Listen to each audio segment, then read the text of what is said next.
Muy buenos días o muy buenas tardes, mi nombre es David Camilo Blanco, estudiante de la licenciatura en Humanidades y Lengua Castellana en la Universidad Distrital. Hoy vengo a tratar un tema bastante interesante que es la paz en Sudáfrica. Para ello vamos a abordar un término relevante que es el apartheid. El apartheid significa separación en África, en la lengua afrikaners, o afrikaans, perdón. Este fue un sistema de segregación político y racial implementado por el Partido Nacional, que en su gran mayoría estaba integrado por colonos ingleses y neerlandeses en el año 1948. Este sistema clasificó a los ciudadanos en categorías raciales, entre ellos blancos, negros, mestizos e indios, y estructuró toda la vida pública y privada alrededor de esta división con el objetivo de asegurar la supremacía política y económica de los blancos. Los grupos en conflicto claramente eran el gobierno, integrado por la minoría blanca, y las fuerzas de seguridad, que aplicaban leyes draconianas como la ley de pases y las restricciones de movimiento y propiedad.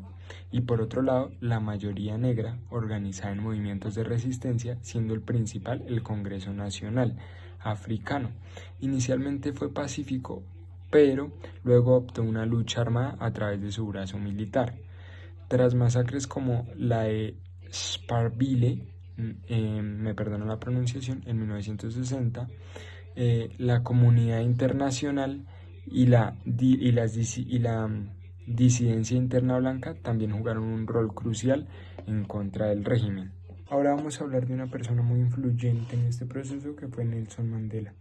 La influencia de Nelson Mandela fue un eje central en la narrativa de la paz sudafricana. Su participación o su liderazgo trascendió la mera figura política y lo llevó a convertirse en un símbolo de dignidad, resistencia y lucha. Tras ser condenado a cadena perpetua en 1964 por sabotaje y conspiración para derrocar al gobierno, Mandela pasó 27 años en prisión, la mayor parte en la isla Robben. Su encarcelamiento, lejos de apagar el movimiento, lo galvanizó, convirtiendo su liberación en 1990 en la condición mínima para cualquier negociación seria. Al ser liberado, Mandela no regresó con sed de venganza, ni mucho menos, sino con una visión pragmática y un profundo compromiso con la reconciliación. Su disposición a negociar con el mismo régimen que lo había oprimido y su posterior presidencia del año 94 al 99, basada en la unidad nacional, fueron indispensables para evitar una guerra civil y cimentar la transición democrática. Su figura legitimó el proceso de paz tanto para la mayoría negra como para la comunidad internacional y la minoría blanca temerosa. Dentro del camino del conflicto y este encarrilamiento hacia la negociación, el conflicto escaló desde protestas pacíficas en las décadas del 50 y del 70 hasta una lucha armada de baja intensidad. Esto ocasionó una representación gubernamental brutal, amplificada por el levantamiento de Soweto en 1976. El apartheid se mantuvo durante la Guerra Fría, pero a fines de los años 80 una combinación de factores lo hizo insostenible, y las sanciones económicas internacionales, la presión interna sostenida y el colapso del comunismo, que eliminó el argumento del gobierno de ser un baluarte contra el comunismo en África. Este contexto forzó al presidente F.W. Keller a iniciar conversaciones secretas, y el desarrollo del conflicto pasó de la confrontación a la negociación, un proceso liderado por Clegg por parte del gobierno contra el comunismo en África. Este contexto forzó al presidente F.W. Keller a iniciar conversaciones secretas, y el desarrollo del conflicto pasó de la confrontación a la negociación, un proceso liderado por Clegg por parte del gobierno y Mandela por parte del Congreso Nacional Africano. Estos líderes trabajaron juntos para desmantelar las leyes del apartheid y establecer una nueva constitución, culminando con las primeras elecciones multirraciales en abril de 1994. Ambos líderes recibieron el Premio Nobel de Paz en el 93 por su trabajo.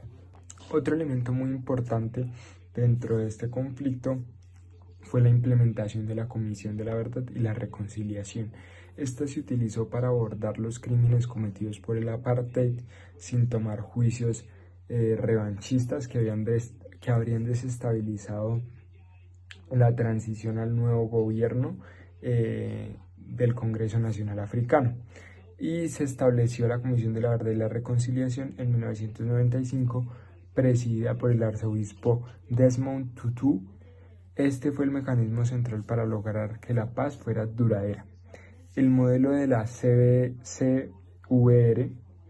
no se basó en la justicia punitiva, sino en la justicia transicional. Ofrecía la posibilidad de la amnistía a cualquier perpetrador, tanto del gobierno como de la resistencia, que confesara completa y públicamente sus crímenes ante las víctimas, demostrando que sus actos fueron políticamente motivados, y esto permitió que se escucharan muchos testimonios y muchos relatos acerca de el conflicto, proporcionando un registro histórico de los abusos y permitiendo a las víctimas contar sus historias. El objetivo era lograr la reconciliación nacional a través de la verdad, un camino difícil pero fundamental para que la nación pudiera sanar sus heridas sin caer en la guerra civil. Ahora bien, si la paz política y democrática se logró, se consolidó en 1994, digamos que la consolidación de una paz social y económica sigue siendo un trabajo muy importante y monumental para Sudáfrica. El país es a menudo descrito como una nación o la nación del arco iris, pero las profundas disparidades socioeconómicas que fueron la base del apartheid persisten.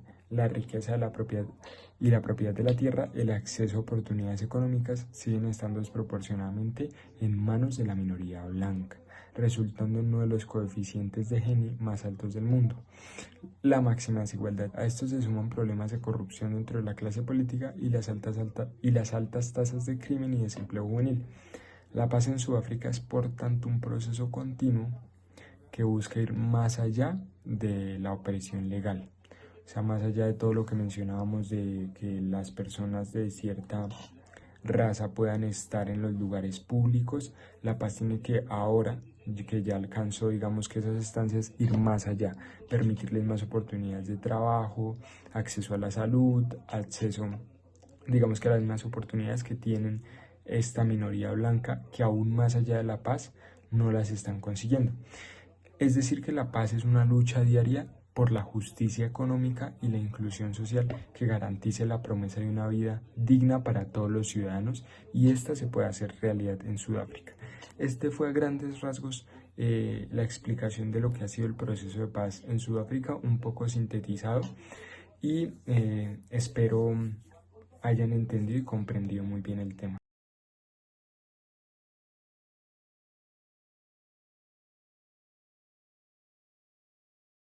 Cordial saludo, mi nombre es Gustavo Adolfo Torres Vaquero, estudiante de lengua castellana en la Universidad Distrital Francisco José de Caldas. En este trabajo voy a hablarles de la masacre de Bojayá, sucedida el 2 de mayo del 2002. El 2 de mayo del 2002, guerrilleros de la FARC y paramilitares se enfrentaron en las cabeceras municipales de La Vigia del Fuerte y Bojayá, conocida en la zona como Bellavista. Allí los paramilitares se escondieron detrás de la iglesia y hacia las 11 de la mañana las FARC lanzaron contra ellos una pipeta de gas llena de metralla que cayó dentro de la parroquia, donde se refugiaban más de 300 personas. El cilindro bomba rompió el techo de la iglesia, impactó contra el altar y estalló produciendo una gran devastación. El enfrentamiento había empezado el 20 de abril y duró hasta el 7 de mayo. Como ya venía advirtiendo el gobierno colombiano, la confrontación armada entre la guerrilla y las autodefensas ilegales es muy violenta en la región porque hay intereses económicos y estratégicos en juego, entre otros el tráfico de drogas, la conexión interoceánica, el desarrollo de megaproyectos como el de la carretera panamericana y la cercanía de puertos y centrales hidroeléctricas. La región representa además ventajas para estos grupos para construir una vía para el ingreso de armas y pertrechos desde Centroamérica y por ofrecer rutas favorables para el narcotráfico. El 21 de abril del 2002, en torno a 7 embarcaciones que transportaban un total aproximado de 250 paramilitares de la SAUC atravesaron diversos puestos de la Fuerza Pública Colombiana, Punta Turbo, entrada y salida de Río Sucio, sin que registraran incidentes ni detenciones y arribaron a Bellavista, cabecera municipal de Bojayá, y Vigia del Fuerte, provenientes de Turbo. El 1 de mayo, aproximadamente a las 6 de la mañana, se iniciaron los combates en Vigia del Fuerte entre los paramilitares y la guerrilla, concentrándose posteriormente en Bellavista.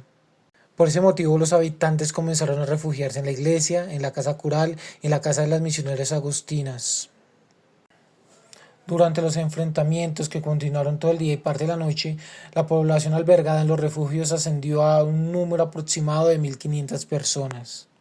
A las 10 de la mañana, 2 guerrilleros instalaron un lanzador de pipetas en el patio de cemento de una casa de Pueblo Nuevo, situada a una distancia aproximada de 400 metros de la iglesia, con el objetivo de provocar el repliegue paramilitar hacia el sur.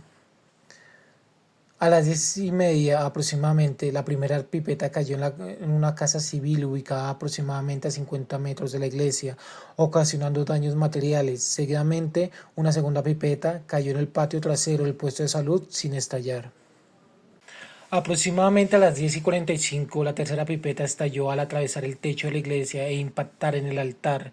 La explosión causó entre 79 muertos directos, otras 13 murieron, los hechos precedentes y posteriores al crimen cometido en la iglesia de Bellavista. Y 6 personas que estuvieron expuestas a la explosión de la pipeta y murieron de cáncer en el transcurso de los 8 años siguientes. Alrededor de 98 heridos, un porcentaje alto, entre ellos civiles y menores de edad, no combatientes. Los que sobrevivieron a esta masacre lograron acercarse a las embarcaciones, cruzando el río y arribar a Vigia del Fuerte. Eso fue la masacre de Bojayá, una masacre de civiles que quedaron en medio de un enfrentamiento entre dos enemigos acérrimos, las FARC y los paramilitares, cobrando la vida de 98 personas, 48 de ellas menores de edad. 20 años después, 6 de los exguerrilleros de las FARC contaron la minucia de cómo se ejecutó uno de los ataques más crueles cometidos por la extinta guerrilla. Sitio, cuando nos informan de que los paramilitares habían pasado por Río Sucio, que hay comando de policía, ¿sí? Y que habían hecho el recorrido hasta llegar a Bojayá. Hay que tener en cuenta que esta era un área controlada. Cuando nosotros salimos para allá, dejamos cosas encaletadas aquí, alrededor de, cerca de Vigía, de Bojayá. Allí, la estrategia de los guerrilleros cambió y el plan consistió en llegarles a los paramilitares por detrás, como efectivamente ocurrió. Cuando nosotros llegamos acá, ya los paramilitares estaban ahí, en Puerto Conte. Entonces, lo que hicimos fue que cuando sonó candela allá, reventamos candela aquí con ellos. Hay que tener en cuenta, ellos estaban a la partecita a un ladito del caserío, ahí nos entendimos. Cuando los atacamos aquí, ellos no cogieron hacia arriba, sino que se devolvieron hacia Bojayá. Entre los días 2 y 3 de mayo, casi la totalidad de los habitantes, aproximadamente 1.000, de Bellavista se refugió en Vigia del Fuerte. En el marco de los diálogos de paz entre el gobierno de Juan Manuel Santos y las FARC pidieron perdón a las víctimas y sobrevivientes de la masacre. Pues bien, esta masacre nos deja pues ver claramente al desnudo la violencia en nuestro país, en este caso particular entre paramilitares y guerrilleros disputándose pues los territorios estratégicos. Esto fue todo hablando de la masacre de Bojayá. Muchas gracias.